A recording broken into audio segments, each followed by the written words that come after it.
hedduu haasawurraa hedduu dhageeffachuu baay'isi. Hedduu haasawuu keessa beekumsi hin jiru. Yoo ati nama hedduu haasawu taate dogongora adda addaa keessa buuta. Ilmi namaa haasawa keetirraahi beekumsa kee tilmaamuu danda'a. Ilmi namaa haasawa keetirraahi waan ati taate maalummaa tee hunda baruu danda'a. Namni callisuu heddummaate najaa bahe. Namni dubbii hunda ana malee je'ee keessa seenu akka titichaatitti hongawee tuffatamee wallaalaa namaa tahee nama keessaa baha. Obboleessa kiyya obboleettii tiyya yeroo namni haasawu nama saniif deebisaa kennuuf jecha hedduu hin wixxifatin. Yeroo namni haasawu deebisaa kennuun duratti haasoyni nama sanii akkaan sii haa galu. Dubbii namaa fiinxa qabdee hin ca'iniin. Abaluun tokko Oromoon yeroo mammaaktu dubbii bahan dhoorkanii gala dhoorkanii jedha. Waan ilmi namaa haasawuu deemu hanga inni fixatutti afaanitti murin. Namarraa nama oduu heddummaatu jira. Nama yoo teessuma takka wajjiin teeyse isumaa beekaadha, isumaatu dubbataadha, ummata kanaa afaan qaba, ummata kanaa beeka.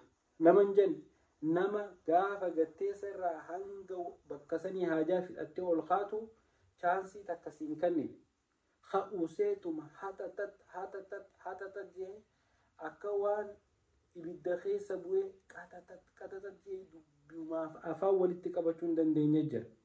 Namni akkasiisan beekaa miti. Beekaan nama haasawa namaa hedduu dhageeffatu. Beekaan namaa haasawatti hin jarjaru. Hanga dubbadhu takkaanuu wanti tun na laalti. Amma dubbachuutu narra jiraa jedhu malee dubbatu. Beekaa namaati jechuun nama yeroo akkam akka dubbatu beeku. Nama yeroo akkam akka callisuu qabu beeku jechuudha. Haasawa heddummachuun beekaa sin goote obboleessa kiyya obboleettiiti. Zamana kana tiiktaak kanarratti waan hedduu arge. Namni waluma cinaa lallaba. Namni adaba naamusaa baratee tiiktaak irra dhaqe osoo dubbii takkan dubbanne harka maratee ummata keessaa gala. Wal dhageeffachuun hin jirtu, carraa walii kennuun hin jirtu, abaluun narra guddaa, abaluun narra beekaan hin jirtu.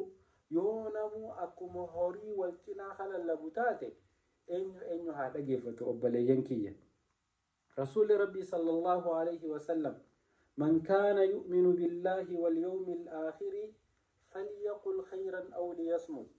Namtichaan Rabbii fi guyyaa qiyaamaatitti amane falyaqul khayran waan gaggaarii haa dubbatu aw liyasmut. Waan gaggaarii dubbatu yoo hin qabaanne ammoo afaansaa walitti qabatee haa callisu ya Rasuulli Rabbii sallallahu alayhi wa sallam. Namaa dubbateef hin dubbatin, maal naan ja'aniif hin dubbatin. Yoo dubbiin tee faayidaa qabaatte qofa dubbadhu yookaan callisii dhageeffadhu. Yoo wanni san sin laallanne afaan kee zip your mouth and go ahead. Callisii tuute itti garagalii biraa deemta. Gaafa ati amala akkasii fidattee najaa baate. Gaafa waan sinaquu fi sinneeyne hunda keessa tullub jettee seente ammoo xiqqaatte hongoyte if beeku obboleessa kiyya obboleettiiti. Hadiisa biraa keessatti Rasuulli Rabbii sallallahu alayhi wa sallam akkana jedhe man samata faqad naja.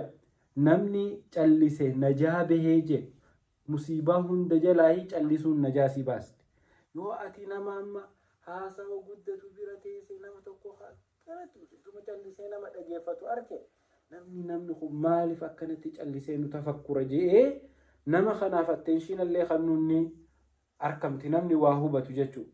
Ammoo yoo nama tanaafi taan hunda walitti garagalchee namuma haasawu malee chaansii namaaf hin kennine taate ilmi namaa guyyaa lamada gaafa haasawu wayitiif kahe biyya si garagalee deemu obboleessa kiyya. Namni ati BBC'n taane Aljazeeraan taane taa'ee sa'a meeqa si dhageeffachaa ooluuf. Fayyuma qabdanii isin. Warri daqiiqaa 10 walitti aansitanii konverzeeshina xixiqqaa tokko keessatti akka namni dubbanne hafuura nama qotan mataan fayyuma isin taphaafi. Obboleeyyan kiyya gizee haasoytan carraa walii kannaa. Assalaamu alaykum.